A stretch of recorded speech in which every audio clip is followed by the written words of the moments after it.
Okay, cue musical intro. Boy, that's brilliant.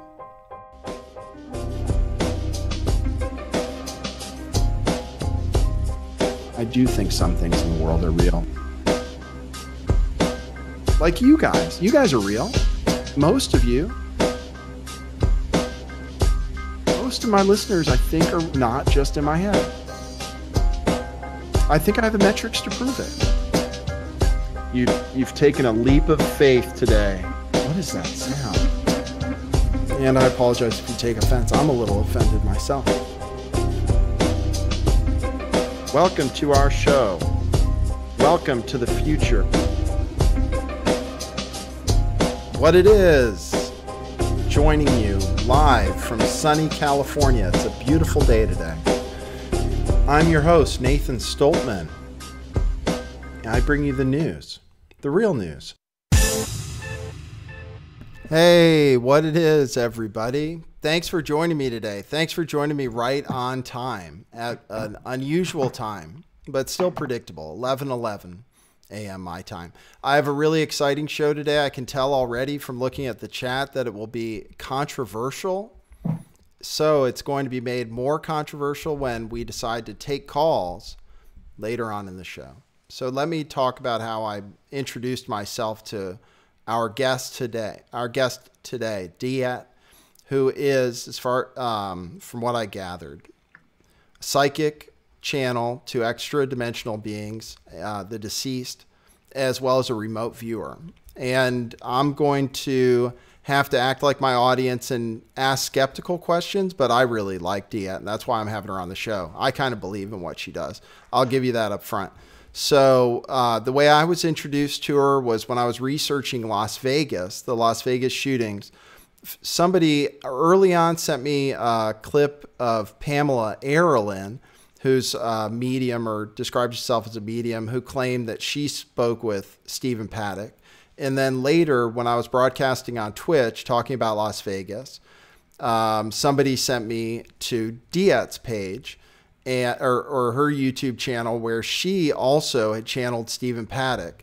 And I got some really great information from that. And Deéte, I actually played that. Deéte's here, by the way. I should go ahead and introduce you. This is Deéte over here to my right. Oh, I hope I have, there we go. I have it right. Hey, Deéte. So I found her, I'll go back. I'll say, so I found her in the Stephen Paddock thing. I found that a lot of the stuff she said fit with everything else we ended up finding out about the case. So I want to ask her specifically about that. We also, I've also seen her channel ETs, or extraterrestrial or extra dimensional beings. We're going to talk about that. I found that very interesting, particularly Deéte, the one with, what was his name? The one where you were with Walter. With your guest, and then you were talking, I can't remember the name of the ET you were talking to, but it was really interesting stuff. Was it Xerxes? Xerxes. That came through as like a reptilian? Okay. Yep, that was very interesting. So we have people in the audience already that are saying, you know, the Bible says this stuff, but we can't laugh about it, though. This is serious.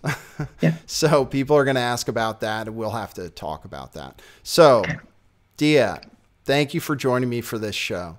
I'm going to ask you about your name first. D-E-E with accent aigu, and then T-E. And that's what you go by. Does that have a story behind it? No, it's my birth name. It's French. I was named after my mother, and my family's Greek. My last name is Greek. And so it's kind of this foreign name, but I'm here in America. So there's really no fancy story. Well, it's cool because you get to go by one name is what I was thinking. So, yeah, and there's no confusion about it, but I was wondering. So you are, I guess I'll go into your history. What I really want to know is how you learned about this, what I would call a talent, but you say can actually be learned. I want to know how you found out about it. We'll talk about your history with Mormonism and stuff, but I want to know where in your life that kind of occurred and how it happened. So how it very first happened, I think I was always born with an intuitive ability, just like a lot of people, but it was shut down, I think, a lot because of the church upbringing and my parents and things like that. How it rebooted itself was me being unsatisfied with being in the religion continually. And I kind of had a breakdown. I thought that my way out of the church was to kill myself. And I all of a sudden had a lot of spiritual experiences that kind of helped me know that what I was feeling was valid, that perhaps I had spiritually outgrown the church. And also within this time frame, my grandma had passed away, who was not a member of the church, and it really made me question, where did she go, what happened to her soul, and those kinds of things. And so I basically prayed or set the intent to know where my grandma had gone, and I had some visitations or experiences from her validating that she was at peace, she was okay. She even came to me one night and said she was worried about her dogs. These things that, like, I knew it was her. And I began to be more interested in the actual side of things and tapping into other spirits. And I guess I started getting more visitations and experiences from other people's loved ones. And come to find out, I do have a certain frequency that channelers have that are easy for me to sort of tap into the spiritual frequency, and it can flow through me quite easily. But I had to let go of so much. And once I let go of that, it really just came back into my life and flowed. How old were you when it started happening? What do you mean? Like, could you describe what a visitation is like? What if it's okay? Yeah, Yeah. like how somebody would experience that. And how old were you when that started happening? So when my grandma passed, I was probably like 28, 29. I was like, upper 20s. And the visitation was, if it feels like somebody's standing by you, but you can't see them in the same way as I would be able to see you. It feels a little bit different, I guess, what a visitation would be described at. There's smells that you can kind of like smell. For example, my grandma smoked, and then right after she would smoke, she would take that double mint gum. And there was this strong smell of that gum in my car one day, and I didn't have any gum or anything around.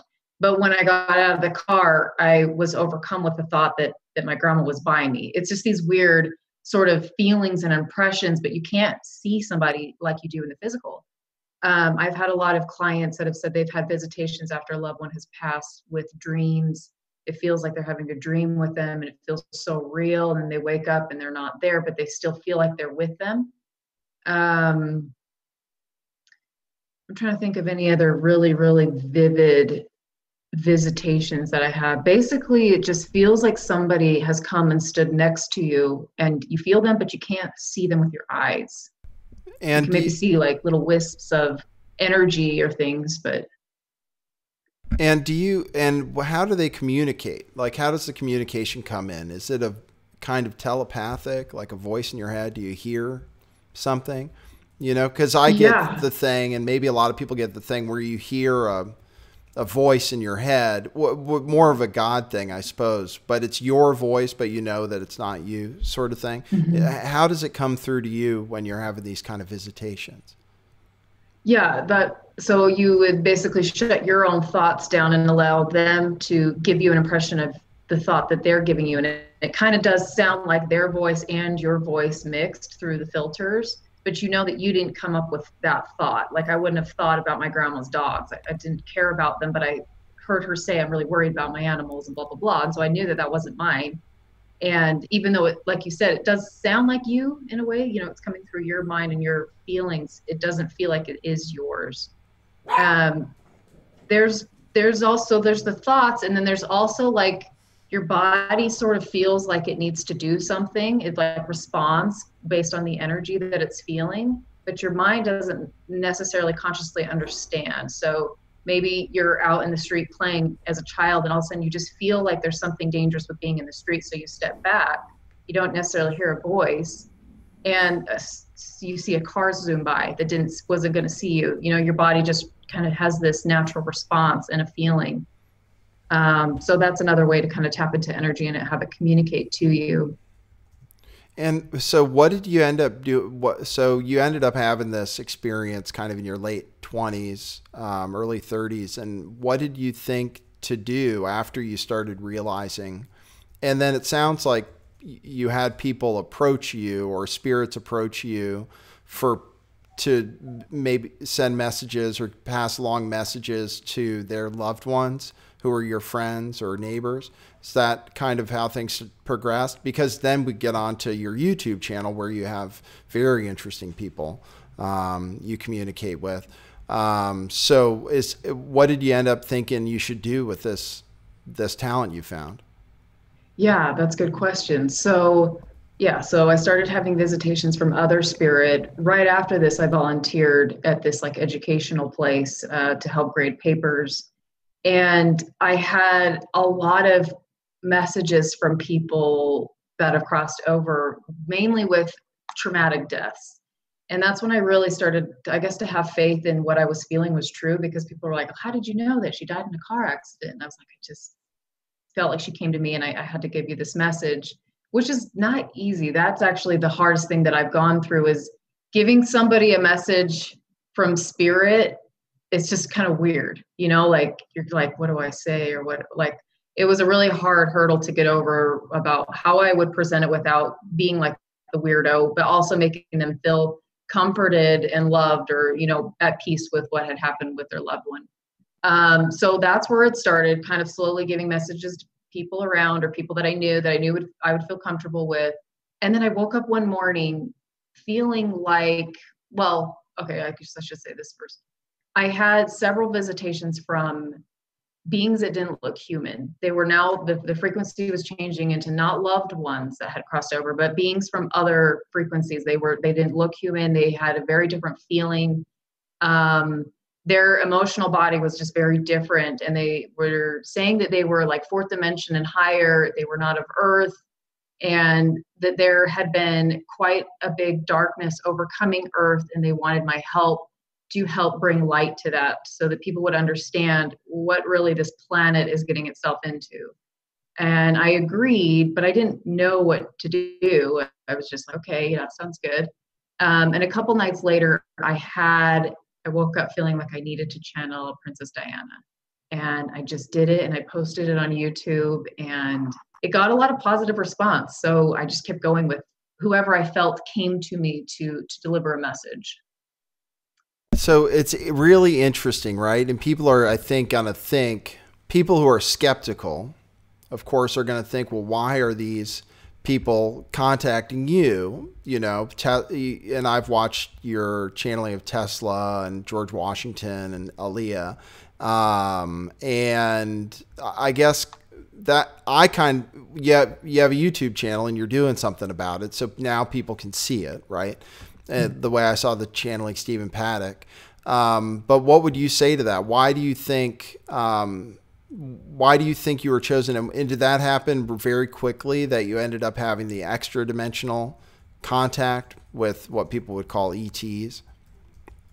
Yeah, in fact, I always had this feeling that we're running out of time. And so I feel like things transpired very quickly. And they always kind of made me feel like we're running out of time. We need to get everybody that is basically like a light worker or that knows what's going on or can tell people what's going on. And you have the natural ability because of your frequency to tap into our communication. So that's how, or I guess why they chose me to deliver messages. And yeah, it moved very quickly. I think, like with the way information spreads now, everything is just like moving so fast that it felt like overnight I had to just change everything. I told my husband I saw a being that didn't look human. And he was like, this is just weird. I can't handle this, and I was like, I don't know what to tell you. I can't take it back. So it changed my life almost overnight with everything. And right now, basically, it's the YouTube channel, and you have a website too, which I'm going to tell people about, where you do sessions, where you do channeling, perhaps of relatives of theirs or loved ones of theirs who have passed, and basically counseling sessions. And Okay, so this message, I guess I'll go into this. I started getting into the channeling, ET kind of channeling. I was opposed to it. Well, mostly because of my concept of outer space and stuff. I didn't think people were coming here from other planets. And we can talk about whether, because I see what you do, is more, like you said, interdimensional, different planes. It sounds like, which is kind of the way I picture things too. But then I read The Law of One. Have you read that, the whole thing, or? I haven't read the whole thing. I know, I guess, like a brief overview of what it's about. Yeah, well, it's a pretty convincing channeling session, I think. And then, I notice it. Everybody who seems like a legitimate channel kind of hits on the same themes that, the planet, it needs to transition into a higher density, or basically crossover into another plane, another level of being. And there are people that need to do something to help with that transition. And it's sort of why I do what I do too. I don't have, the kind of talent you have, but I mean, for meditation and trying to see what I should do, it's kind of the same thing. So that's interesting. And okay, so let's talk about your Mormonism and then your relationship, because you said you told your husband and he thinks it's crazy. And I know I watched a video where you talk about your personal life and how how perhaps this has affected it, but maybe the greater overall awakening has affected it. Let's go back to the Mormon church though. What was that like growing up? Very, very oppressive. I felt like as a child, I was super creative, very expansive, and that was shut down real fast. Like you had to conform, and I think my natural personality was non-conform, and so I held energy and very, very expressive, very patriarchal, and women really aren't given the emotional freedom to do and say what they want. They're really suppressed. And that energy growing up was super hard to heal from. But I told myself that if I'm going to step and be a helper for humanity, I have to heal some of those old wounds that came from childhood. I have to find the strength inside myself again and find, I guess, the female power and not try to take over the male power and dominate. I still need that feminism, that best, and all these different things. So the healing was a big part of this as well because of the Mormon culture. And it's interesting. I think the biggest theme with Mormonism is secrecy. Everything is secret. Everything is, you don't talk about it, you just put it under the rug. And so vibrationally, when you walk into a church house or when you meet somebody that's heavily involved in the LDS church, you feel awful if you're an intuitive, because you can feel all the things that have suppressed within them that they're not letting out. And it feels, yeah, I would just say suppressive and dark in a lot of ways. And was it that you actually had to break away from the church, or were there repercussions for that? Your family was Mormon, basically. Did you have to say you didn't really believe in it anymore at any point? And was that, because I know it's like leaving well, you could say a cult. Yeah. People turn on you and stuff. So did that happen to you? Yeah. So depending on the person, it happened differently. My husband, we both had decided a couple years prior that the church wasn't something we wanted to be a part of, but we had never actually removed records. We had just stopped going. But then after all of this and the gay marriage and stuff, I was like, you know what, I'm removing my records.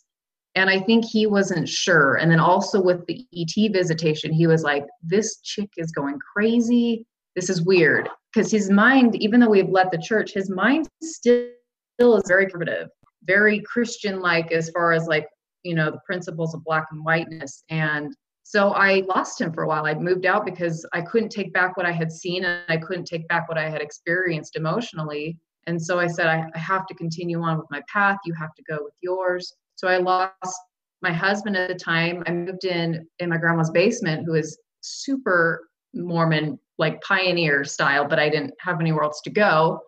And she kicked me out because she found out that I was not going to church anymore and had left the church.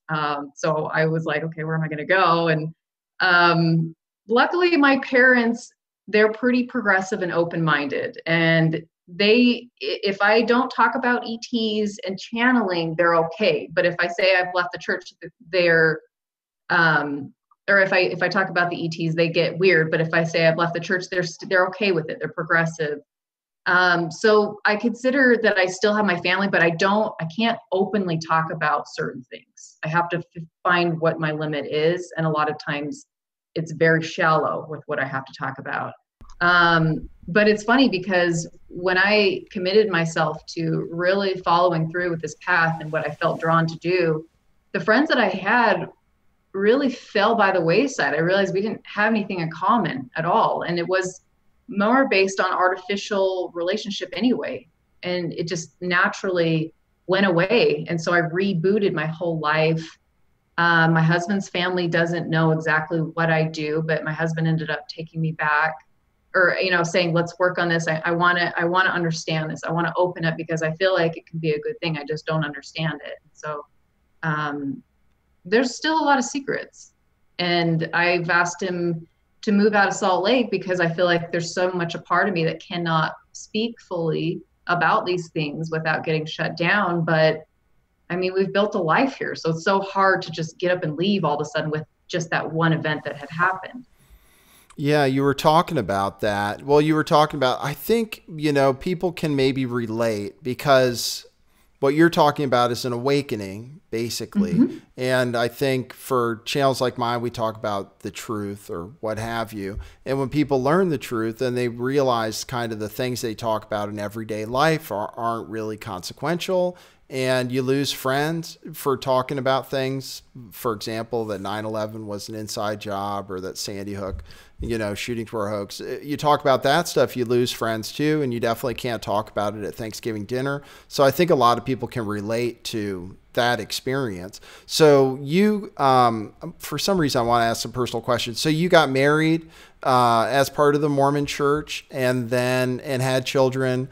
And I saw something saying you're separated. Are you separated now because of this thing, or are you guys talking about it? So just to go back, I graduated from BYU, which is a church funded school in Provo. We did get married in the temple. We were active, and then we both decided that maybe it wasn't something we wanted. We're married still now, but I still have to choose what I can say, otherwise he gets uncomfortable, but I still put it out there. I don't want to suppress it too much because that's not fair to myself.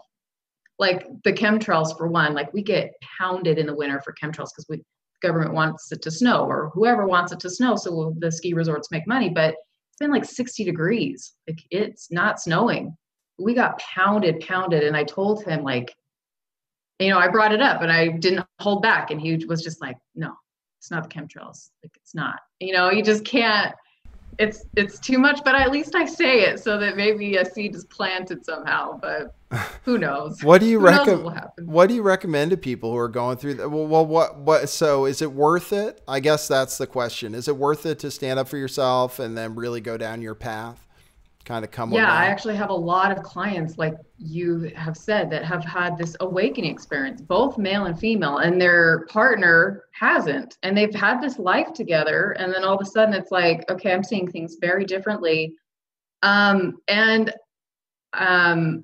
guess the advice that I have to give based on what I've experienced is it's pretty traumatic just to get up and walk away after you've built something. I think that you have to be authentic and true to what your heart is telling you and not hold back, even if it is just writing it down, maybe not saying it with words. And if they can't handle it, if they're just totally, over time just not accepting it, then I guess eventually you'll have to move forward. But I do think there's like this buffer period where you can be patient with them to see if they'll grab onto any of this, because it really is better for them to try to wake up to something than just to walk away and then have them completely traumatized by, why did this person just leave? And then they go back to their safety. And it's like, is that even really something that's safe? There is something though that I do that might be beneficial for some people. I have decided to do a lot of like telepathic communication to my husband without being like aggressive verbally. So like, this might sound creepy, but the other night he was laying in bed and he had fallen asleep before me. And I kind of like looked at him and just like communicated telepathically, like, thank you so much for everything you've done, and just shown like a lot of love. And all of a sudden he like shot his eyes open and like stared at me. We were like staring at each other, and it was like, it was weird. Like he knew what I was saying, but he was sleeping. So it had been embedded in his mind, but I didn't say it with words. So I think there's some type of like communication that you can do that may not seem aggressive. Like you have to believe in chemtrails. Um, yeah, Not it's just, not everybody has the telepathic ability though. That's what I was thinking. well, you can still communicate to each other though without developing this ability, because what do they say? 90% is nonverbal. Right, right, Right. exactly, right. So you can just work on it here. I'm getting your name up on the screen for people who can see it. It's kind of like how, the government or whoever, the people, the powers that be, they've used subliminals to ingrain things in our subconscious. You can kind of do that in a loving way to somebody else. And if they're going to rise to the frequency that you're giving to them, love and appreciation and like understanding, then, maybe they can come along in a more softer way and push on them and making them believe the way you do now. So I think that's helpful for people. And by the way, I should promote what you do. What I think now you're doing as basic for income, I think, is your counseling. Is that right? Do you Yeah, call it so counseling I do sessions? channeling readings. We can channel a deceased loved one or even like a guide. And a guide would be somebody that's hanging around you, basically a spirit that's hanging around you that wants to tell you something. Yeah, so with that though, you always have to call in the highest good, the being that loves this soul basically unconditionally and has known this soul from the beginning of its time. Otherwise, you'll just get whoever to give advice, and that might not be of the highest good. So yeah, you can tap into, and sometimes that even is an aspect of your own consciousness that isn't embodied. It's kind of like the higher self, or the aspect that knows everything and is a part of source still, Right. that can kind of act as a guide for you. Right. So yeah, some of this stuff, as far as these extra dimensional beings or guides that are around you, could be different parts of your being, right? Or basically, Mm-hmm. yeah, your consciousness. I'm going to just show your website, reincarnatedmormon.com, reincarnated Mormon. You can see Deéte's website and you can go on there and book a session. By the way, I wanted to make sure to promote that since she was nice enough to be on the show. So let's talk about this since everybody's into the truth stuff on this channel, and I can tell you're into that kind of stuff, conspiracy theory stuff. Did that awakening happen at the same time that you were having this other awakening? Um, so kind of. So the, I guess, extra dimensional beings that came to visit me periodically through a short period of time, they revealed different things that had happened in history that were not of the highest good. One of the things they had mentioned was 9/11. That was an inside job. So that was Um, mentioned to you by these, you were saying that was mentioned to you by these beings. Is that right? Yeah, because I Interesting. was naive. I was, I didn't know what the government, I wasn't into any of that stuff. And so they basically said, your leaders never went to war. The people did, and they made money. They just kind of broke everything down for me. And it made me realize, well, what else is going on? And so then I went on to my own research. Okay, so it did happen at the same time. It's very similar to our awakening, except most people probably who listen to my show from looking at the chat don't believe in the extra dimensional beings yet. But there are a lot of reasons people have and are ingrained in them not to, and I was there too. Um, so you were given that information so that you could enlighten people, basically, so you could tell the whole story. Mhm. Okay, let me talk about channeling Stephen Paddock because I just had some questions about it. It had some really interesting stuff in there. I wondered if you wanted to, if you had any other thoughts about. So Las Vegas happened, the events there, and then what ends up happening? You're in meditation one day, and you're approached, and how does that work? Yeah, so that was an interesting thing. So I came downstairs. I was at my parents' house at the time, and my dad goes off about this one guy shooting everyone in Vegas. And I was like, initially, like, that does not seem right. like at all. Right off the bat, I was like, that does not, one person, I was like questioning him. He's like, yeah, it's on the news. And I said, so you got this information on the news? He's like, yeah. I'm like, all right, that's probably okay. So I let it go, but it just didn't go away. Like it was all over the news everywhere. And I'm like, this is a joke. Like this is not real. And so I tapped into it, meditation or, tapping into the energy behind it. And immediately I got bombarded by like Middle Eastern people talking about Allah and all this stuff. And I was like, okay, that's weird. So I kind of just put in my mind, it's not one shooter. Whatever it was had something to do with Middle Eastern and Allah and whatever they were doing, maybe sacrifice themselves. And it felt like there was quite a bit of them. And it still didn't go away. And I was getting kind of confused that the story kept repeating of the single shooter of this guy. And so I finally was like tapping in, sat down in meditation. Who's Stephen Paddock? Let's tap into that. And so when the soul came forward, I had a feeling to record it, and I didn't have any fear. It was just like record it and post it up. But what's interesting is Stephen Paddock, he kind of felt a lot like Harvey Oswald, Lee Harvey Oswald. Like, right. It's not like he was this innocent bystander. I think he got involved into something somehow. And whatever part of my story, there might be some truths and some that like I had to filter through to make sense of for myself. But some way he found himself involved into something, some organization. And he was used obviously as the patsy or the fallback person. And so I was like, I'm just going to post it up. And I have like I had a lot of hate. I had other channelers that were like, when I tapped in, it was a single person, what's going on? And I'm like, I don't think this is a one shooter guy. Like it just from day one. And so I just ran with it and kept it up. There are a few things that are interesting. I don't know if are you familiar with Pamela Arlen? Yeah, she lives in Salt Lake City too. Oh, really? Yeah, okay. Because she did a channeling also where she talked about Middle Easterners and how it wasn't really about Islam, and that goes along, and that ended up going along with the story of Saudi Arabia being involved at a lot. And that's kind of where I think the research led to. And it was kind of Wahhabists, doing a sacrifice of some sort. So that all kind of went together. And she had a similar story to you. It didn't really conflict. The thing I found the most interesting about what you said was that he was enticed to do it, saying that it was a secret group, basically, that would induce trauma simply just to observe it and see what happens when people have trauma. Did you have any thoughts about that? It kind of came through as you were doing the channeling on your video. But did you have thoughts independently on that? Because I do think that, they seem to do that. Yeah. I guess the only thought based on that channel, it felt like the other individual that he was involved with, or the other one that was recruiting him or being the middleman, it felt like he was selling off something. I didn't understand.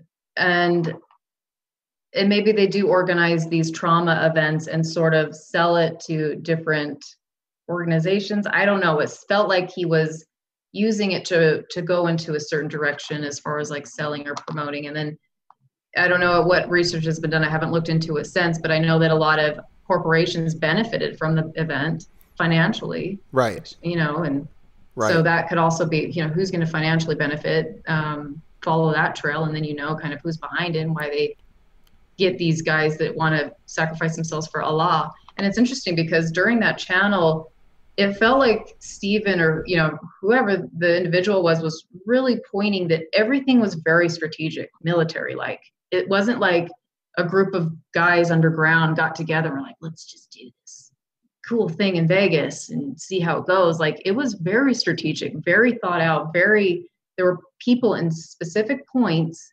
and afterward they were sacrificed. They don't live. And so it was an interesting channel. Yeah.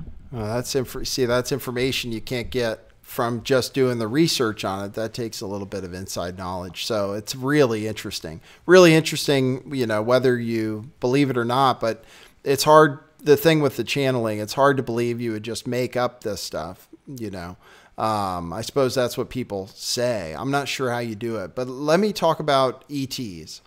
So one thing I noticed with ETs, and the one thing that's the same message people get when they feel like they're communicating with God or they have awakening experiences, is that everything is one, right? The law of one is about that. And everything is about the love energy, and everything is about conquering fear. I saw that too.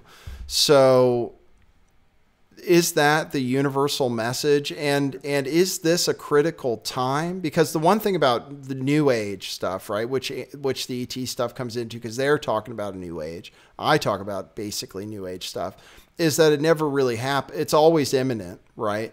But we never see I think we are seeing the progress towards crossing over. I think consciousness is definitely changing. But what do you say to that? And is it, you said it feels like we don't have much time left, and that's why you feel like you have to be active. Is that the message you're getting? And did I kind of accurately describe? Yeah, so that's still something that I'm trying to figure out and I think a lot of the problem is you're getting a lot of information right now, and it's really hard to filter out what is truth. Was Nibiru, this Planet X true? Is that, it's like, it's so bombarding. I think that if you just observe, the planet is changing, like it's 60 degrees and it's February, it's a weird thing, and people's vibration are changing. And also, I guess from what I've personally experienced with the extra dimensionals is this planet has been a great place to conquer and dominate. And there have been beings from other places that find that this is a great place to do that and to sort of expand their own awareness and consciousness and entrap consciousness and feed off of that. And if we don't learn to break out of that, it just continues, and it could be self-destructive, I guess, is what the ultimate timeline could be if we don't wake up. And I guess there's the sense of urgency because perhaps portals close and things close up, and it goes back into another cycle that is more three-dimensional. And to break out of that again, you have to wait for another 2,000 years or something, like for the Earth to cycle back through its portals that open up and come into a higher frequency. So they want to get as much done now, I guess, before that time closes. I understand. It's like suggesting that reality is a little more malleable right now. Yeah. Which is why maybe we're experiencing some of these awakenings, and people like you are kind of, coming into the consciousness. We're hearing about UFOs and stuff, and kind of people are becoming aware of more and more stuff.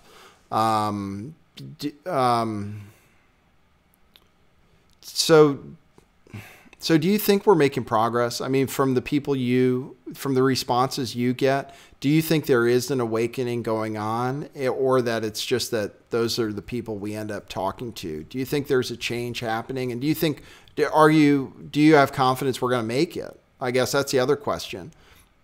So that's hard because my mind tends to gravitate toward the problems of people's consciousness. Maybe like you probably understand that a little bit, but it seems like people still like to categorize everything and put it into boxes. And that's why it's so hard to understand truth, because people are like, yeah, that seems real. I'm going to put that in my box, and that's the thing that I'm going to pay attention to. And they don't pay attention to maybe other things that could be beneficial. So it does seem like people limit themselves still quite a bit, and they still jump back into fear versus expansion when push comes to shove.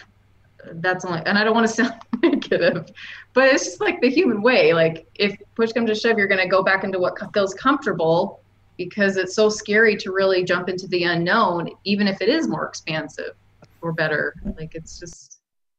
Do you have luck with people then in your sessions? I want to go back. I want to expand actually on what you said, because I watched the thing with Xerxes, where it was a reptilian being who talked about dominating and how it's something that was a challenge, and they feed. And I've said this before about false flags and all this stuff they put in the media to scare us, is it's literally just to create fear so that they can feed off of it. And that's what you said, is that is what they feed off of, is our fear. And then we're ultimately able to conquer all of that just by removing the fear and putting out that love vibration. So that's kind of the thesis you were going on. And it was interesting to hear it from a being that said they were the conqueror, but it's time for us to wake up and fight back. Like we're basically being too weak, right? Yeah, because throughout time or whatever, history has shown that the human consciousness will, if it's pushed too far, it has to push back further and stronger, but it hasn't. It's almost collapsed back on itself and allowed it to be safe back into what is vibrationally comfortable. But with energy, everything to energy for it to grow and expand, it has to go through this growing phase and break through what's been old. And that's not easy. It's a very birthing process. It's painful. And I guess you could say the other beings understand that, and they have opted as like a contract or whatever to be the resistance, so that if we want to expand, we have to have some of that resistance. There was something else you mentioned that I was going to talk about. I can't remember. Something about the dominance. I can't remember. That's all right. That's all right. So you talked about, and that, I guess we can talk about this too. You're trying to overcome your own fears. I think we understand what it's like, what these fears are like as we experience them ourselves. Even though both of us have, made steps towards doing these things, being more fearless. I quit my job. You're thinking about what you're going to do with your life. And you said, overcoming the fear of financial distress or just not having enough. You spoke about that quite a bit. What are you going to do going forward, and how have you been able to conquer those fears? Yeah, that's good. I think it's interesting because if you tell yourself, no matter what, I'm not going back to the old. And I've done this. I go back because it's more safe. But if you consciously make that, I guess, an intent, I'm not going back to where I was, I'm moving forward. If it gets scary, I have to trust myself that it is of the higher good and things will work out. And I think when you do that, I feel like the universe brings you the things that you need. Like I think I said in that one video, I left my husband and I was really worried how I was going to pay rent and make it. And I got free sandwiches, free coffee. People just, I don't know, they subconsciously knew that I needed to be reassured in some way. And the universe responded in this benevolent way. And if you just go with that, it's not always going to be easy. You're going to probably have those times where you're like, oh crap, am I going to be able to pay my mortgage or live or whatever? But if you commit to doing that and honoring yourself, it will work. It's just that people are like, this isn't working. I can't make this work. I have to go back to what worked but didn't feel good. Right. I agree with you. Well, what you have to do is take the step into the unknown, basically. A leap of faith a little bit, and pray that it'll work out. We're going to take phone calls. Boy, are you used to, do people come and troll you on your channel, by the way? It feels like lately. Really? Yeah, it feels like a lot of people, or whoever they are, I'm getting a lot of hate. I'm putting up a phone number so people can call in. You guys can call in and join in on the chat. I'm going to put it. I think this was a fascinating show. Did you have any questions for me? I heard you told me you watched the show a little bit. Yeah. Well, you had an awakening, but you didn't have ETs. So how was your awakening experience? Well, I don't know. It's for a lot of people who have the awakening, we think of it as kind of getting out of the matrix, Mm-hmm. So it's not somebody telling us stuff. It's us learning things that for whatever reason, a lot of people just start down a path. It's sort of what happened to me, is where you read more and more and you're interested in more and more. And then all of a sudden you get the truth, and that's kind of what happened to me. And then I couldn't do my job I just couldn't do it. What was your job? I was selling expensive cars. I was selling Maseratis mostly, and Ferraris and stuff. And I couldn't do it anymore. I was living in the Bay Area and paying a lot of money. Oh yeah, it's open. Oh, I have to put the phone number. I don't have it on this screen. There's the phone number, 646-876-9923, and then you have to punch in this ID. Oh, people are trying to call my phone. Oh, you can't call my regular phone. It won't go through that way. You have to join this chat so that we can all have audio. So 646-876-9923.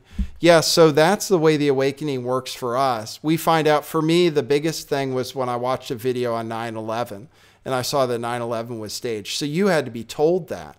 You don't even know how it would happen if you weren't told that, huh? We used to have to go on YouTube and watch videos about Sandy. Did they tell you about Sandy Hook too? No.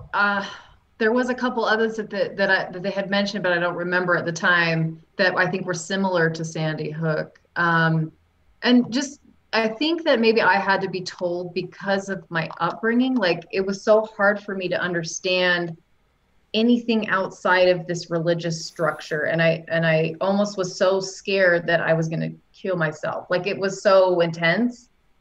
I don't know that, I think more people wake up like you because they're a little bit more like, okay, it's not that intense. You don't have to kill yourself over it. Like, I freaked out. I'm a little crazy already. That was the other thing, is I had kind of an extra dimensional experience where, you know, stuff was just different. Stuff was materially different than it normally should be. And I realized that that was possible, you know, because things materially were different, that even, you know, that stayed that way. Stuff I thought I must have hallucinated because it was so unbelievable, you know, was real. And then I've had, you know, I met somebody who was into the ET thing and really believed in it. Oh, so what do you say? I was asking you about being trolled. Somebody keeps calling me over and over again. You can't call my regular number. I have a different number on the screen, and then you can buzz in so both of us can hear you. I know it's a different number than usual. Is everybody? I think there will be people coming in. We have a few people tuned in. Doing live shows is pretty fun. So what do you do? What? There we go. We have somebody. Okay. Hello. Hey, this is Tony from Denver. Hey, Tony. What's up? Yeah, you're on with me and Deéte. hello. Do you have a question for her? Yeah, I really love the show first. Let me say that, and thanks for taking my call. You were just touching on what I wanted to ask about the 9/11. Could you go into that more detail and what you were told exactly? It didn't, so the being that came to me didn't really go into details of how it all happened. It was basically an overall picture that leaders from our country and another country got together and used the military, you know, the little guys of both sides to fight each other. And there were gains on both of the leadership's ends. And so it was a financial decision in some sense. So, but I didn't get the details. I just had to understand the overall sense at the time. Mm-hmm. I wanted to name drop. There's a friend of mine. His name is Jerry Wills. Have you ever heard of him before? Jerry Wills. I don't think so. Yeah, his story is real similar to yours. He's an energy healer. Anyway, thanks for taking my call. And if you ever get a chance, look him up, jerrywills.com. Okay, Yeah, we'll I will do for that. sure. Thanks for the Thank call. you. Okay, I have another caller, 720. Go ahead. Let's see. It's on mute. Okay, I'm mute. You there? 720 area code? It sounds like they might be there. Hello? Oh, there you go. Oh, did they hang up? It's on mute. No, I don't know if they hung up or what. Unmute. Hello, you there? Oh, man. That was actually a pretty good call. How do you respond to the people? And I have the number up for people who want to call in and have a question for Deéte. Oh, there we go. Hello, caller. We're having technical problems.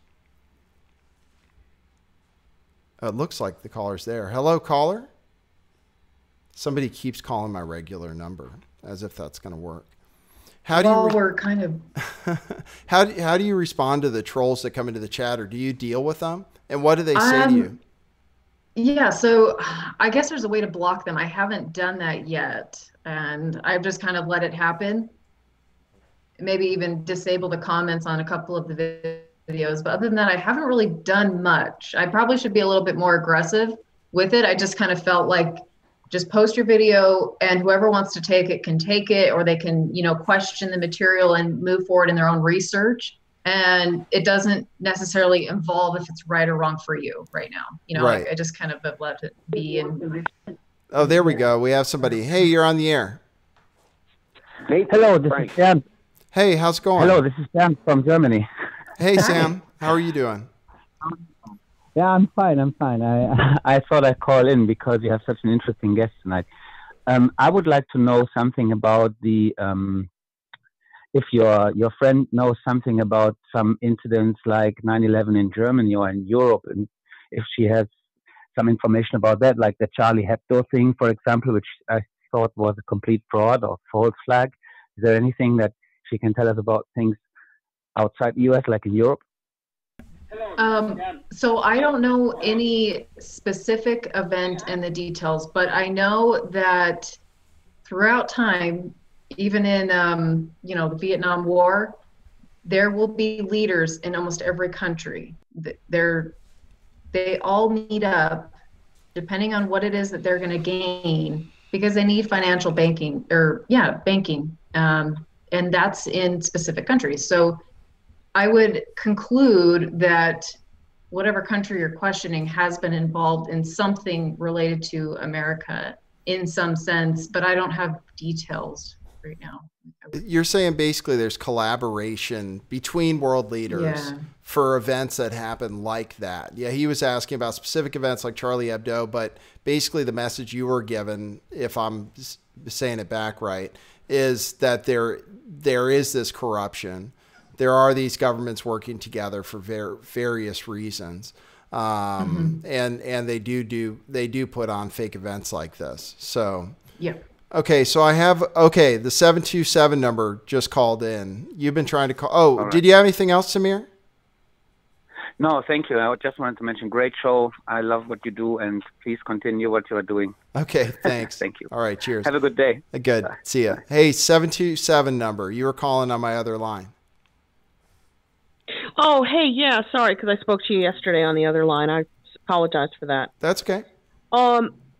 Okay, I was just wondering, I know this is a really, not popular topic now to talk about because a lot of people are putting it down, and that's the Mandela effect, where people notice matter changing around them, the human body, geology, songs, movies, etc. I just wanted to ask if you thought that was part of the awakening, make people wake up, to shake them awake and go, wait a minute, how did that change? If it's matter, matter is permanent, therefore matter cannot be changed, but it's changing all around us.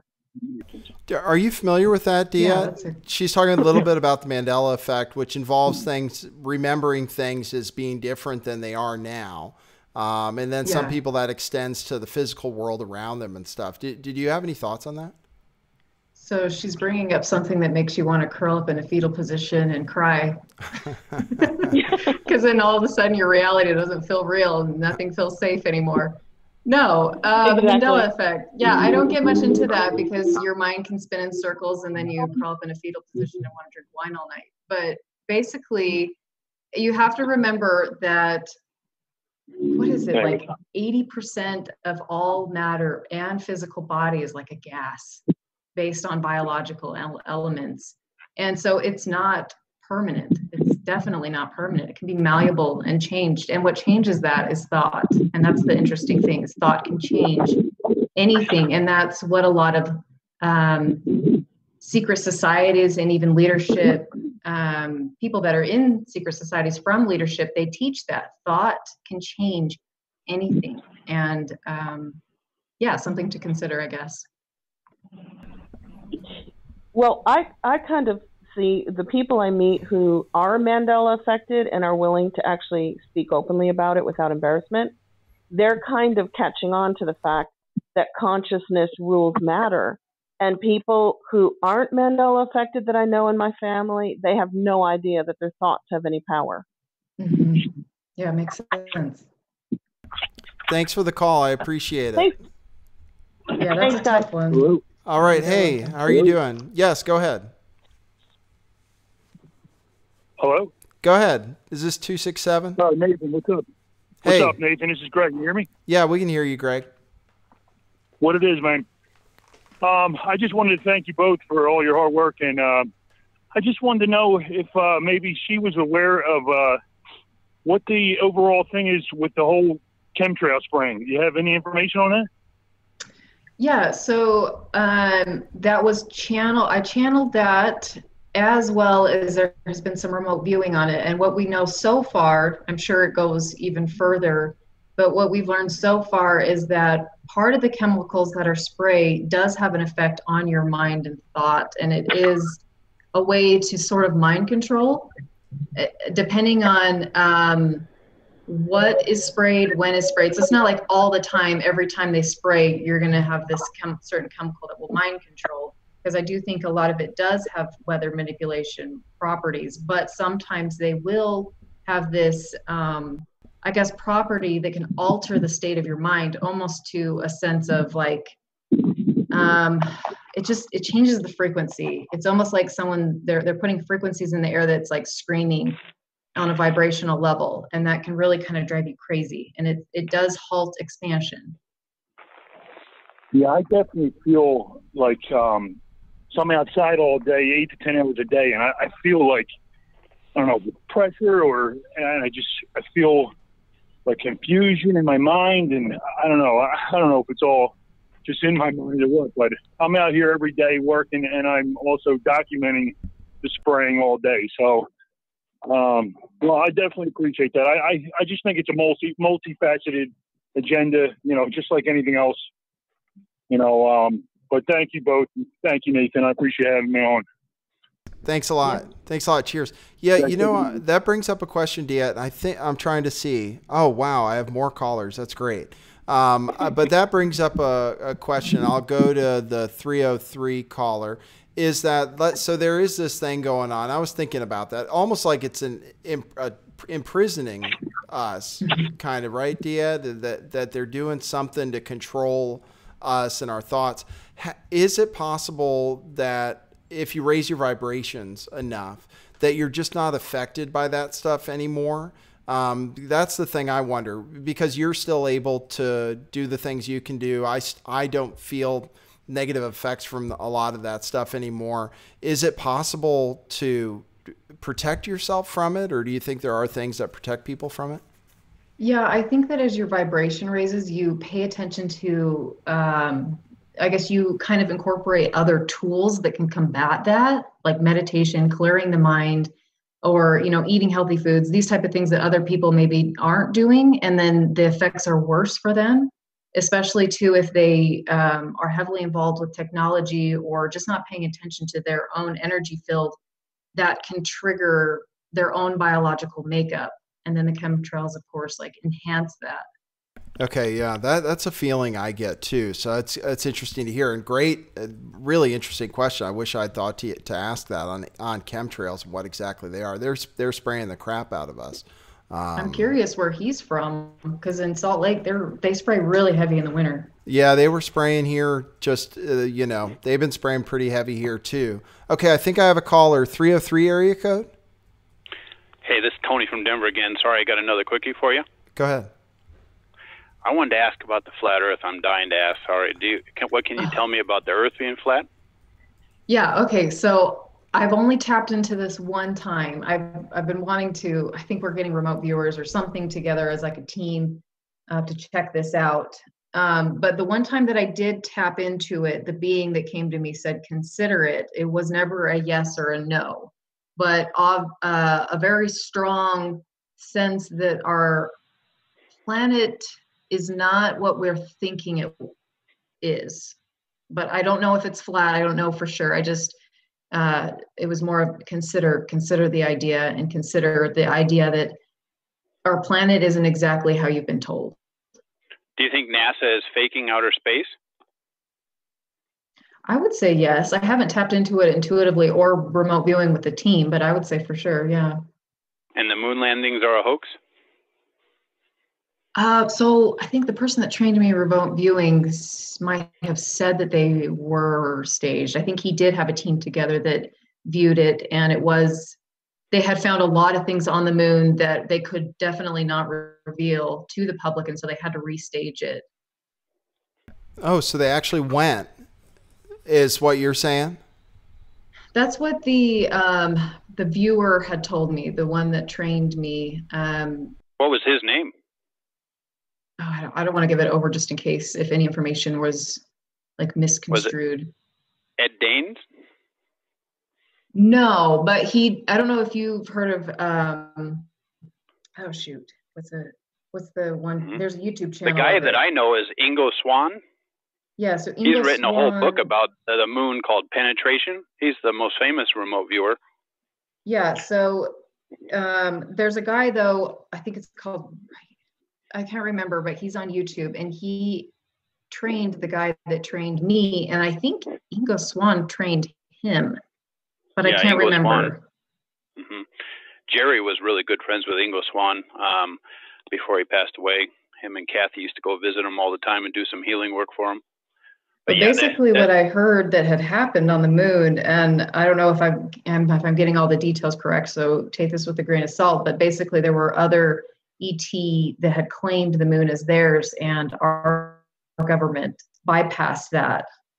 Mm-hmm. And so they got in trouble.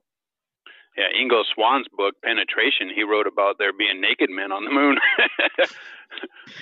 I wouldn't doubt it. They're probably, I don't know what's on there. I haven't viewed it, but from what I've heard, there was a lot of stuff that we did not publicly know about that's classified still to this day. Well, thanks for taking another call from me. I'll get off and let somebody else get in here. Thanks again. Thanks very much. I appreciate it. And let's talk about, I don't know if we're going to I have a caller that's been there for a while, this 720 number, but I don't know. I have you unmuted. Are you there? How about now? There you Can go. You hear me now? Yeah, I hear you. Hey, there you go. It's Frank, Nathan. Hey, Frank. Thanks for calling. Hey, what's up? I'm sorry. Good. Hey. Yeah, I'm sorry about the other night. I tried to have you, and I had a lot of audio problems on my show, and it's not really as good of a show as your show. Thanks for having. Is it Deéte? Yes, you got it. I think. Oh, thank you. Deéte. Yeah, thank you. Noticed a lot of callers from my Denver area too, which is kind of strange. A lot of 303 area codes and 720.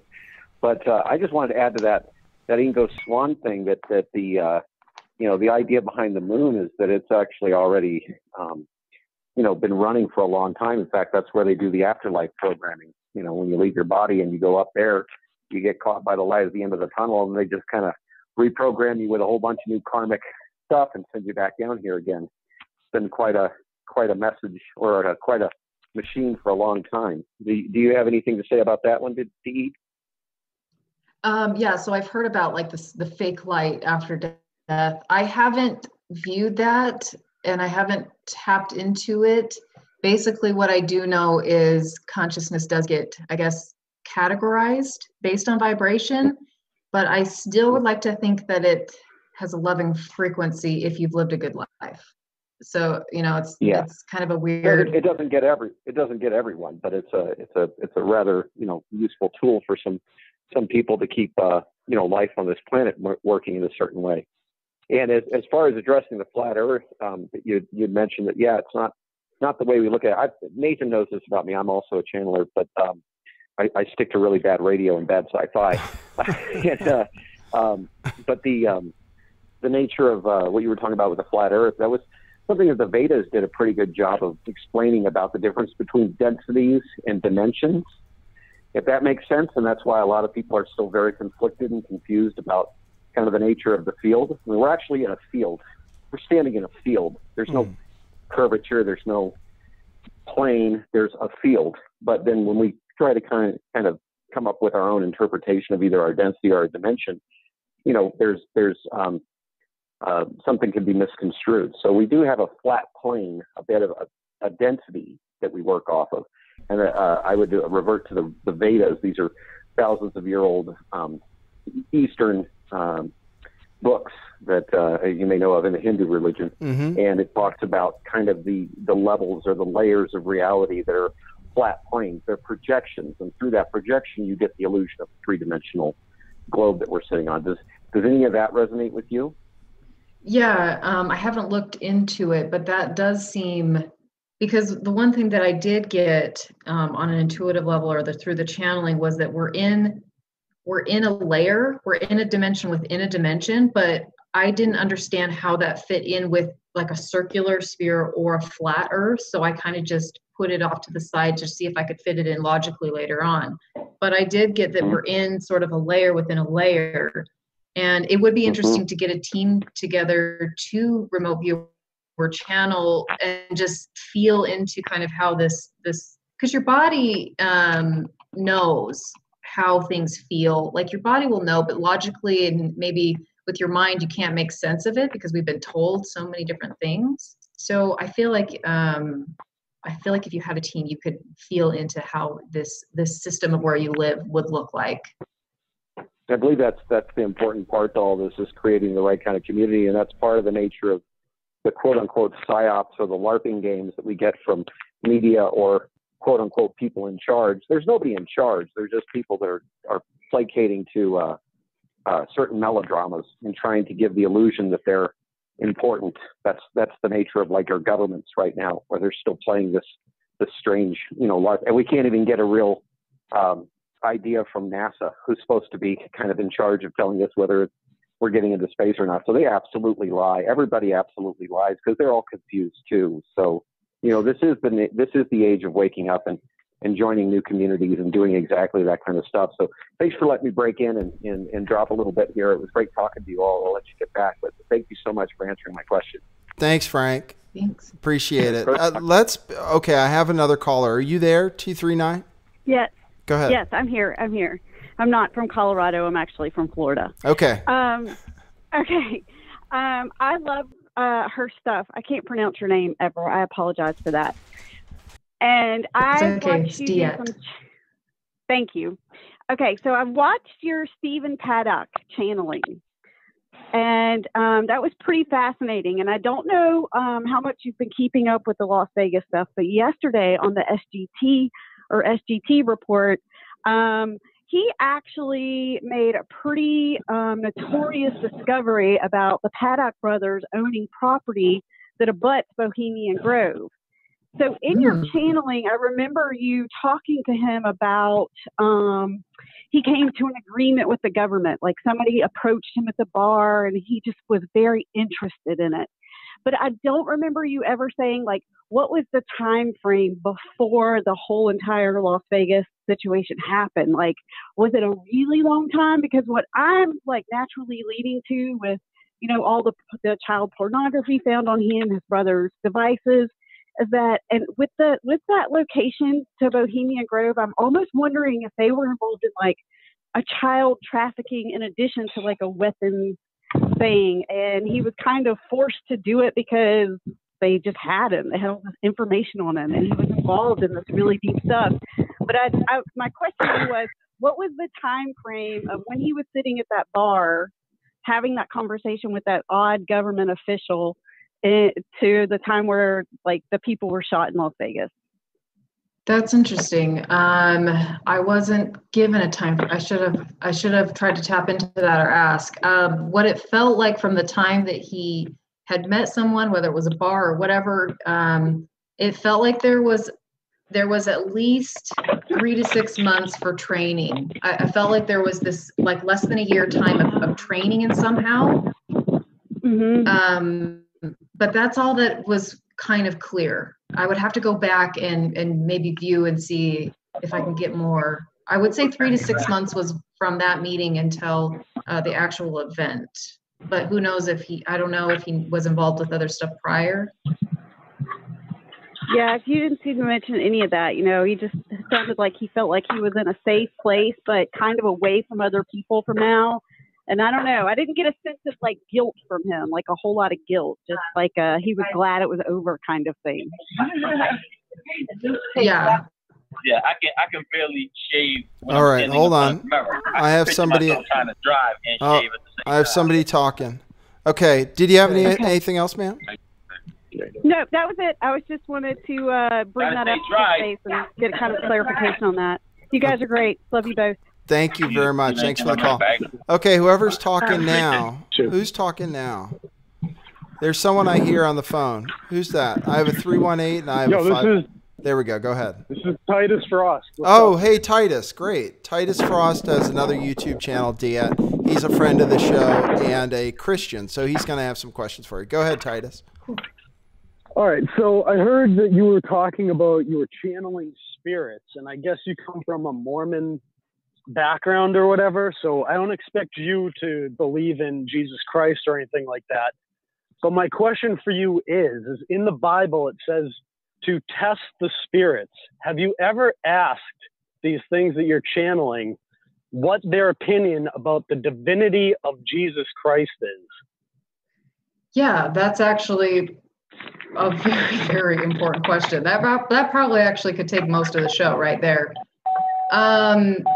There's a lot in the Jesus concept as far as what he symbolizes. He symbolizes a lot of things that were kind of pulled together from ancient times and basically put into one man that maybe he didn't necessarily live.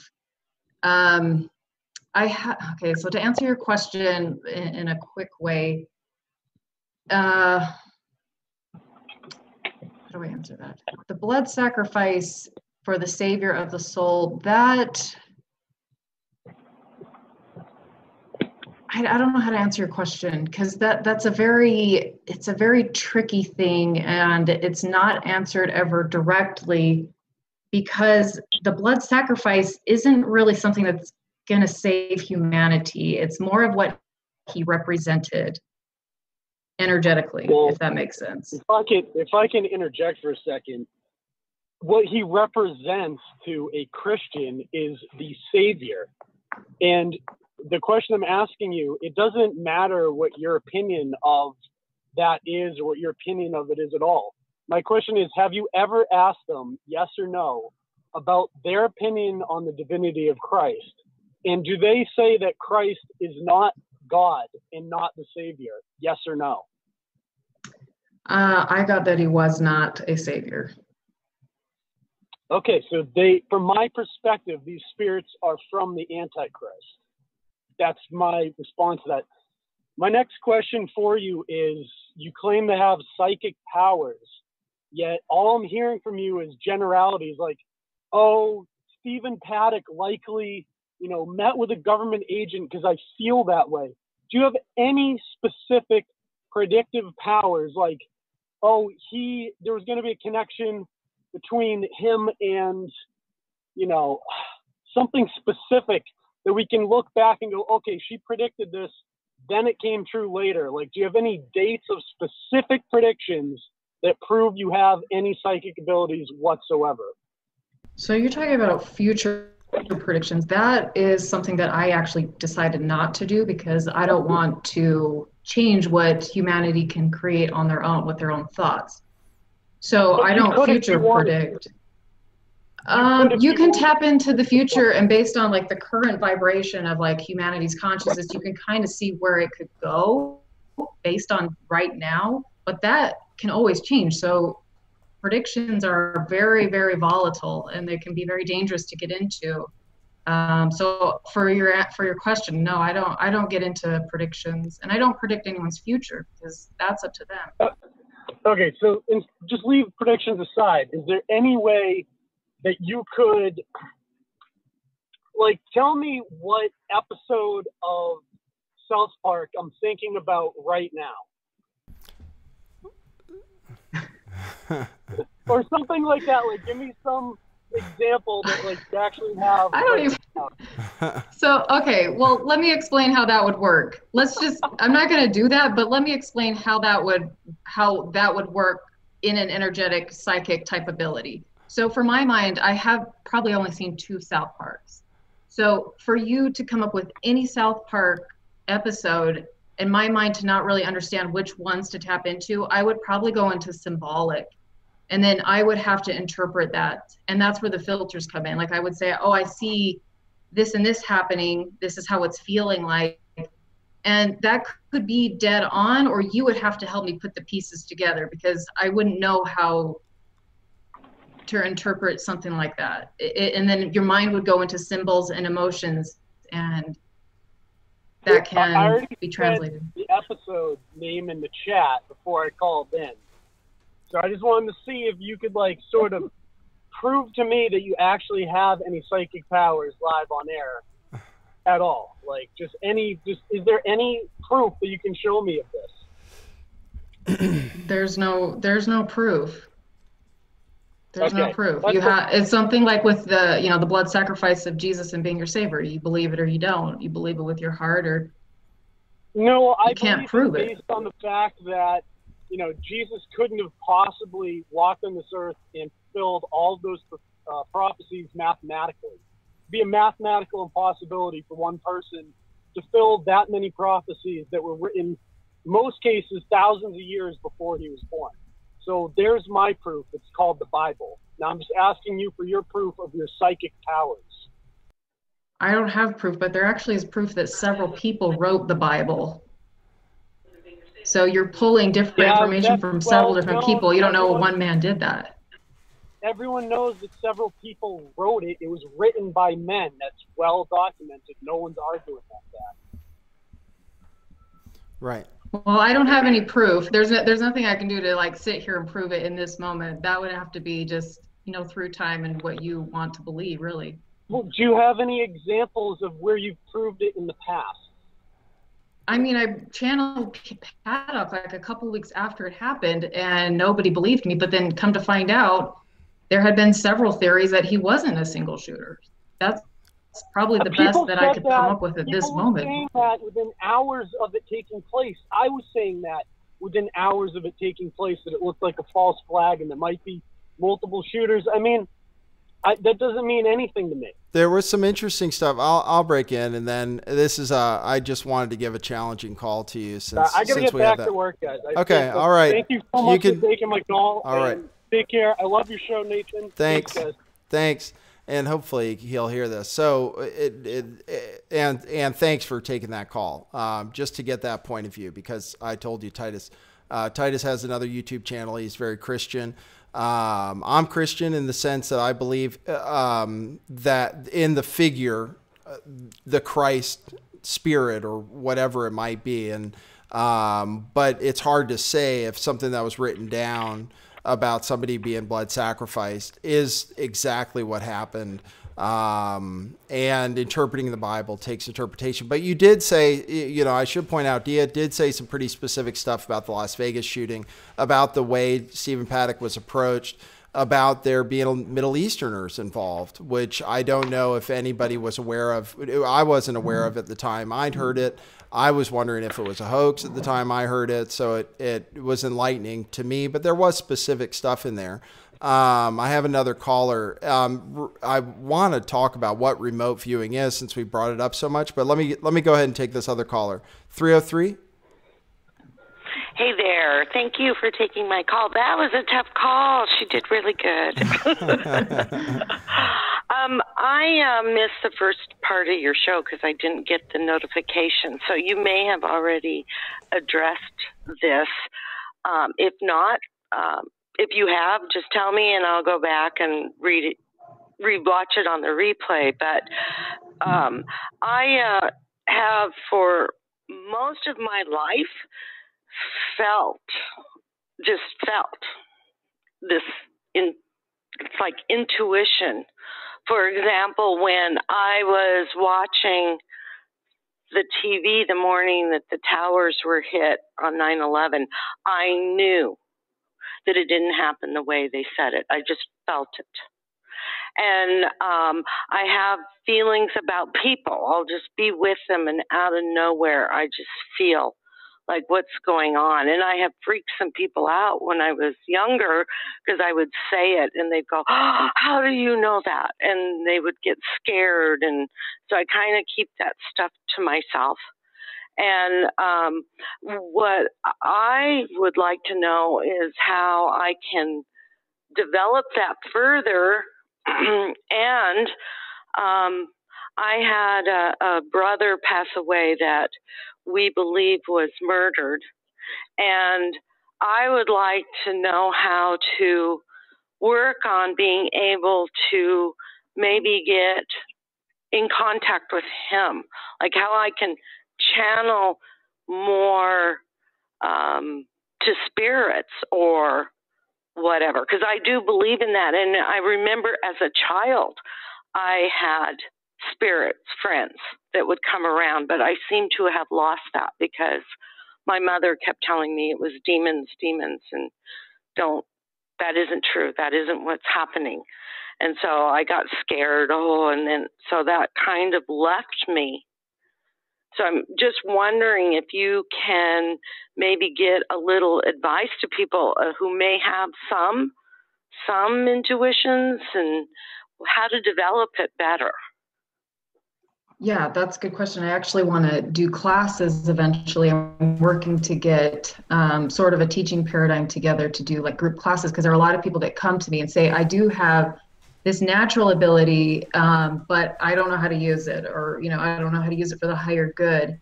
I think that the biggest thing is if you haven't healed any wounds that have been embedded within your consciousness, they will rise to the surface in developing the intuition. And the mind can start to create things that can feel demonic or feel very dark because it's wanting you to face sort of the shadow within you that you haven't faced. So it's important before you even dive into the intuitive side or the killer of your brother to remove anything that could be darkness in your life and step into like unconditional love for yourself. Just first and foremost, to put that out there. And it's not necessarily that you're going to have demons coming to you. It's more or less that they're going to challenge that to evolve within yourself to get rid of so that you can be a better light worker. So just consider that. But then also, you were talking about, let me just talk about your brother for a second. For you to understand maybe your brother's death, it does sort of go into a soul contract. And so you would have to sort of set your intent. I would really like to know what happened to my brother of the highest good. If it is of the highest good, if it's not of the highest good, you're going to get fluffed around and you're going to get a lot of false information because the soul is trying to combat something that's not flowing in the highest good place.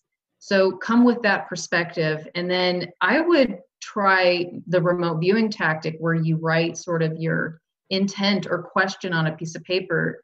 What did my brother experience right before his death? What are the things that he saw or felt? Put that in a piece of paper, fold it up, and just put a number marking on it and set it aside, and just write a couple questions that you have about your brother's death. And then eventually come and pull one of those, and without opening it, just write down or record audio what you feel. Does it feel a certain way? Do you feel like you're being chased? And your mind won't go, your mind won't filter as much. And it will go into more of, I guess, I don't want to say the truth of it, but it will separate out the emotion behind your brother's death and go into maybe what you're really wanting to understand. If you feel like maybe you just want to know if he's okay, you can just ask for that. Yeah, just, you don't have to, go through all these steps. Just say, I just want to know you're okay and that you're at peace with whatever happened. Can you give me a sign? And they will give you things, but sometimes we don't notice. But if you're emotionally intuitive and empathic, then most likely you will feel like that was probably for my brother. Well, and that was, and I have a question, two things, and I hope I don't forget about this higher good. I think that's the most important right now.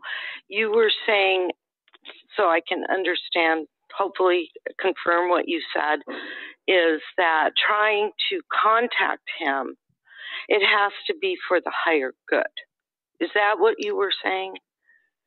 Yeah, you would have to set that intent that you wouldn't want any other spirit of low dimension to contact you, taking the place of your brother. You want the genuine, authentic soul to verify that he's safe, whatever it is. But the thing is, with this type of work and developing the intuitive side, you have to be like completely clear on what your intent is and what it is that you want. Otherwise, you will get challenged with the shadow side. Okay. I had actually heard something about, like that before, where I think I heard that you've got to like maybe even meditate for a while and try to surround yourself in white light to protect yourself. So Yeah, you can visually you can visually bring in the white light just as a visual and a feeling of warmth and love, so that you feel that way. That's mainly what the visual does. Well, we had actually, after he died, we had friends, and my brother and I had a psychic come in, and she actually, to the house and where he was found, and she actually was able to get in contact with him, and he gave her all kinds of information that tied it all together, all these questions we had. And he even named the first name of the person who did this to him. But at first I wanted to find who did this. But what has happened now over the years is the psychic got so upset because he was so frantic with her and just jamming her mind with all these visions, or however she communicated with him, to the point that she had to leave because she couldn't take it anymore. And she said he's in a very, very high state of agitation. And that is what is bothering me, is that he's still in that terrible state of agitation and has not crossed over into a better place. And I've come to the conclusion now I don't need to know who did this to him. I just need to know that he's okay. So that's what your suggestion is to get into that light and then maybe even write it down and ask him on paper, are you okay? And then try to listen for the answer. Yeah, but also consider that it's not going to come right away all the time. Like, it might take even a few days where all of a sudden you will have this experience where somebody will be walking down the street and they'll say something to you, and then you'll be like, that was weird. And then you'll think about it, and it's something that your brother would have said to you, or something, it's just these oddities that are just very random. That's more how spirit will work versus an actual being coming to you, or maybe he'll give you a dream, but literally it's more of a feeling, or just different things throughout your day-to-day that will happen. Okay. All right. Well, thank you so much. And thank you so much for being on the show. And I actually would encourage you, Nathan, to have her come back on the show and talk about the divine, those things where Titus was asking, and she said, oh my goodness, this might take a whole show. Okay. I think that would be very, very interesting if we could do that someday. This is a wonderful show. Thank you so much. Have a wonderful day. Thanks. Thank you. We have a lot of callers. This is going to be a show full of callers, Deéte. Thank you for being so kind and taking calls. I think we're getting good stuff. Okay, cheers. Okay, I don't know who's next. I have a few different phone numbers up, but I don't know what. Oops, there's somebody. Somebody go ahead and speak up. I'm here. Okay, hear me? Go ahead. Yeah, go ahead. This is Tony from Denver again. I wanted to ask about Planet X Nibiru. So I don't get into Planet X because I think it's very misunderstood. When I have tapped into it, I got that it was more of a satellite versus an actual planetary destruction.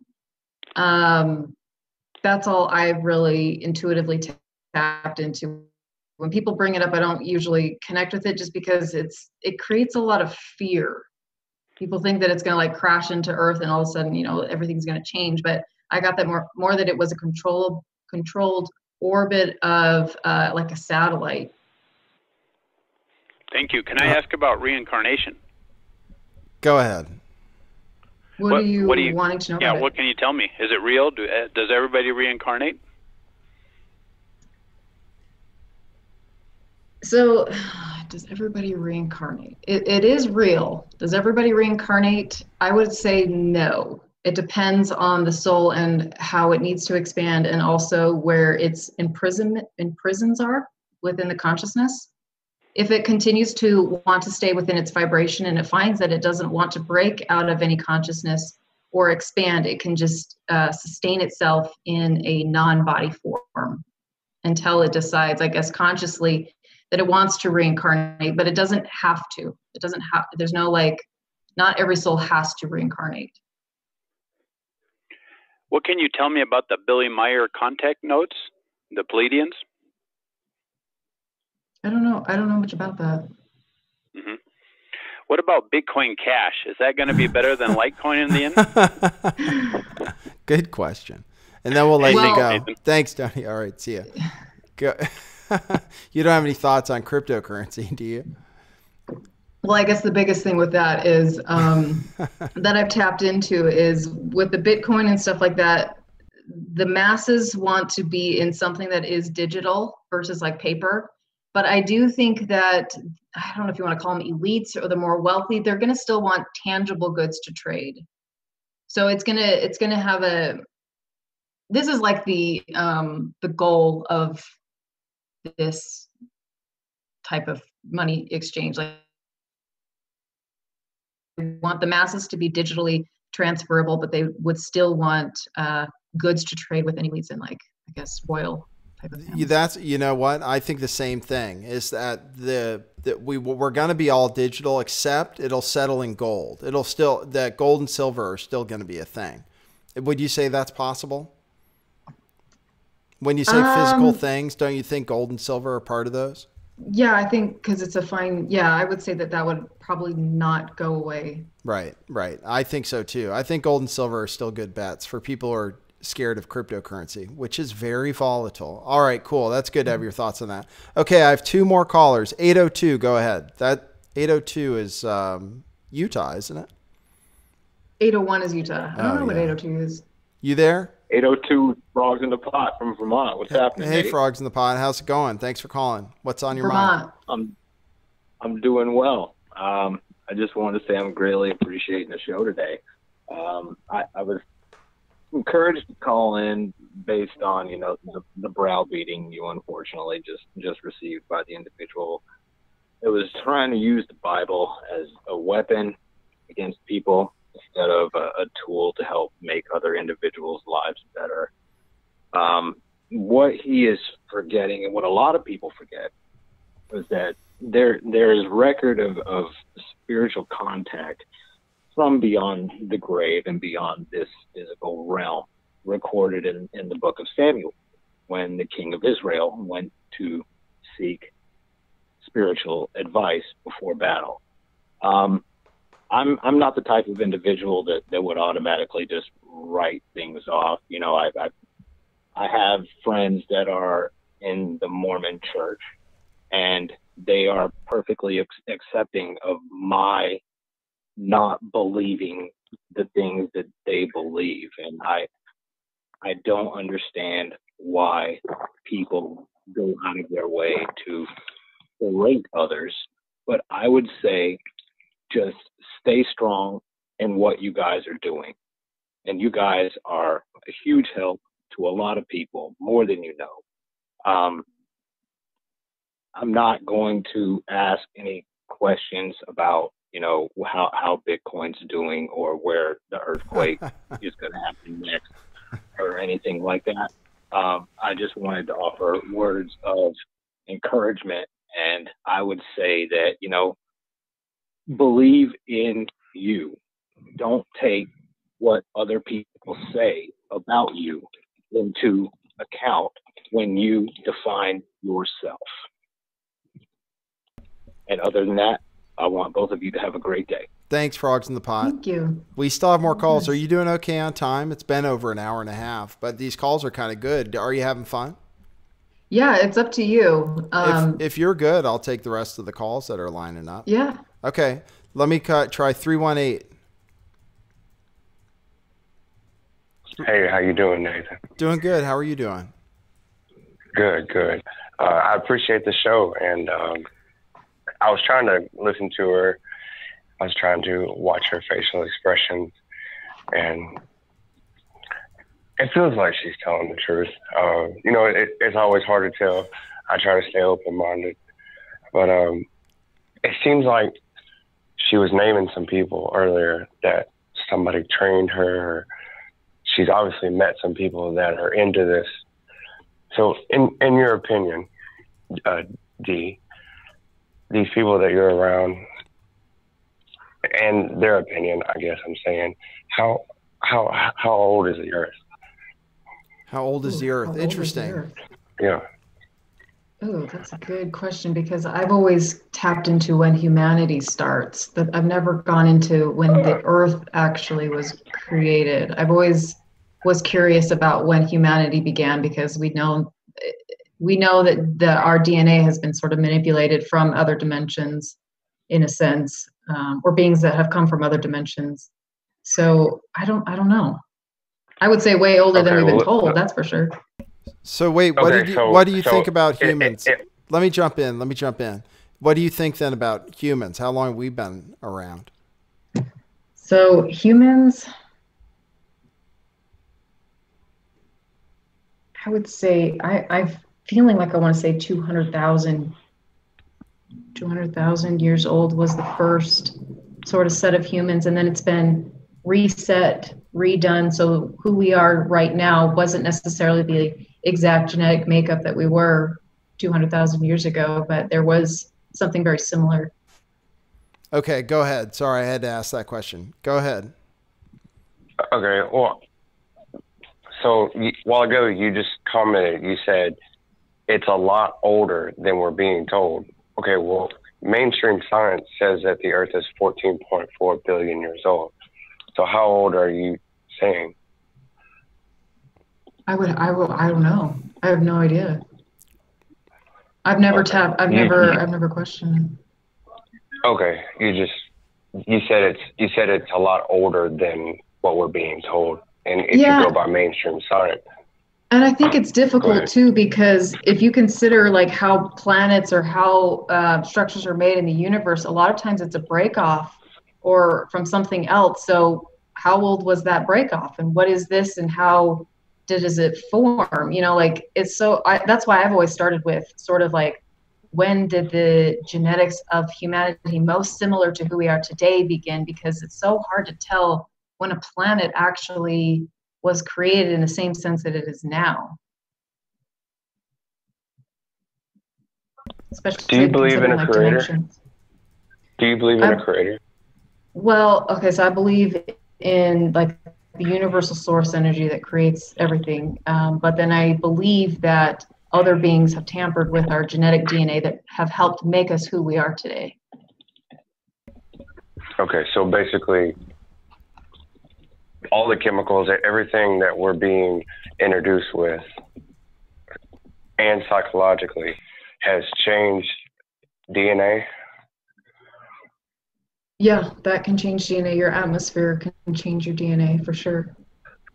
Okay, so let me ask you this and then I'll let you go. In my area that I live in, I see a lot of what I would call cell phone towers. Okay. Can a human being be affected, made sick by a certain frequency? Yeah, for sure. Because certain frequencies can heal your body as well. Like if it's a high frequency, your molecules will come together and it'll be very healing. So do you think that plays a role into changing us into who we are, is emitting some type of frequency in a large populated area? Yeah, it can change, but you also have to see it not as something else trying to change you, but maybe that your consciousness has evolved in that way or matched up to it somehow. Okay. Well, thank you for answering questions. Thank you, Nathan, for the show. Thank you very much. I'm blessed to have such a great guest. Okay, I think this will be our last call. 303. Hi. Hi there. Hi, it's Sunny. How are you? Good. Good. Well, you're a really good sport. Thanks for taking all these calls. I just Yeah, it's had a been couple fun. questions. Awesome. So, yeah, I'm just kind of jumping in here, but I noticed it says you're a remote viewer, and I know that that's a skill that's prized by a lot of government agencies, and different, even private industries are kind of interested in studying that. Have you ever been approached by anyone in the government or anyone that kind of slides in and wants to say something like, "Hey, we can help you out," or like recruit you? Have you ever been approached by anyone like that before? I haven't. No, the person that trained me was. I think it's probably because I haven't been in the psychic work and remote viewing for long enough. Maybe eventually I will be. Gotcha. I've kept a pretty low profile so far. So. Oh, okay, cool. Well, I just had a couple more quick ones. Do you remember having contact with spirits as like a younger person or a child? Like, when did this start for you that you first remember seeing like what you would call a spirit? Yeah, I don't remember seeing spirit as a child. The only thing I remember is having dreams where I was on a different plane, a planet. It wasn't like an Earth planet. Yeah, that's the only thing I remember. And that was a child. Do you like remember how old you were? I was probably from 6 to 8, and then they started fading away. Okay. So this is kind of an off the wall question. Did you ever have any like kind of like gifted, talented education or anything like that? Talented education. Gifted and talented. It's where they take your IQ and they put you in a special school. Oh. A lot of people who listen to my show happen to be involved in that. High IQ empaths are targets for the government. I have never done an IQ test. That would be interesting. Yeah, that you would should be give it. interesting. You should do it because a lot of people that find themselves, they describe a lot of things, and some people consider them to be, psychic abilities. Some people attribute them to other types of experiences that are kind of maybe hidden underneath some older layers. So that's something that might be really interesting for you to do. And I just have one more quick one. Do you have a personal policy on like doing spells or any kind of spell work? Do you have a stance on that?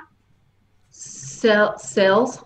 Spell. Yeah, like spell work. Spells. Oh, spells. Ooh, I don't do spells. I don't do any. Okay. I only tap in intuitively for the betterment of humanity. I guess, I don't know if this would be a spell. I call it an intention. I set an intention in the room. I don't know if that's, I've never done a spell. Sorry about that. Well, good. No, that's fine. I think that could get very dangerous though, but I feel like it could be beneficial in some sense, but I don't know where that would. No. Yeah. Okay. I was just wondering. Thanks for entertaining all my silly questions. Thank you. Thanks. Bye, guys. Bye. All right, cool. We're going to stop taking calls because we had a bunch. Thanks for being a sport, Deéte, and taking that was calls. a lot of fun. I feel like there wasn't anything unpredictable. I feel like most of that was pretty what you would get, right? Yeah, no, it's great. You could just do a show taking phone calls, I realized, because people want to ask you all kinds of questions. I want to ask you one final question, then we'll let you go. Dinosaurs. When you were talking to Xerxes, he was a reptilian, and he said how reptilians, were awesome, and look at the dinosaurs and stuff. And a lot of people who are into flat Earth don't believe in dinosaurs either. So, and I think they're a little impractical. I think they were a little too big to really, they don't make much sense. But you tell me. I don't know. I keep wanting to say something with birds. It was something with birds instead, but like reptile birds. But I don't know. I would have to spend some time and see how that would all work. Xerxes said something. You channeled something from that reptilian guy. You might not even remember. I don't remember. I think he said, look at how the dinosaurs were this varied species of, reptilian, and how all these species came from reptiles. Now their DNA was wrapped up in ours a little bit, and that kind of thing. So I mean, I think there were beings, or there were animal, whatever life forms that were like reptile type, but I don't know if, like you asked, were the dinosaurs too big? I think also, like, one thing to question too is, our atmosphere has changed so much. Like, was life just bigger Right. back then? You know, where our molecules, did it need more bigger to fulfill the lung capacity? And so it was different than it is now, and we're smaller because of it. Could be. Yeah. I just don't know if there'd be enough food for everybody being so big. They'd have to all eat There each wouldn't other. be as many people. Yeah. It'd be very small. So anyway. All right, Deéte. Cool. I got your first major interview. How'd it go for you? It was great. I loved it. I thought it was good. awesome. It was awesome having you on the show. I think a lot of people appreciated it. Okay, so I guess I'll let you go, and then it sounds like you might be on the show again. People might want to see it again. Yeah, I love it. I love taking calls, so invite me anytime. Okay, cool. Thanks, Deéte. All right. Thanks, See ya. Nate. Cool. Cool show. Cool show. Yeah, right. I think it went really well. Are we off air? No, we're not. Let me mute yourself, and I'll wrap up the show, and then we can talk. Okay. All right. You got it. Okay, cool. I'm going to wrap up the show. Doshi's here. You just saw another animal run up there. There's an extra animal in the house too. Extra people and extra animals. I wanted to show you the real shit is the thing. I didn't want to have on the same person everybody else has on. Try not to be distracted by what's going on in the background. Okay, everybody. I'll be back maybe tomorrow, Thursday, with the Solutions Show. Maybe I'll start inviting Deéte on the Solutions Show. She can drop truth bombs with the rest of us. We'll see. Maybe we'll do that. That'd be interesting. Okay. See you maybe tomorrow. And on Steemit. Please follow me on Steemit. And donate to my things and go join us on Discord. There's the Discord invite. There's my donations. So you can give me fiat money in case crypto crashes to zero. That's what it is.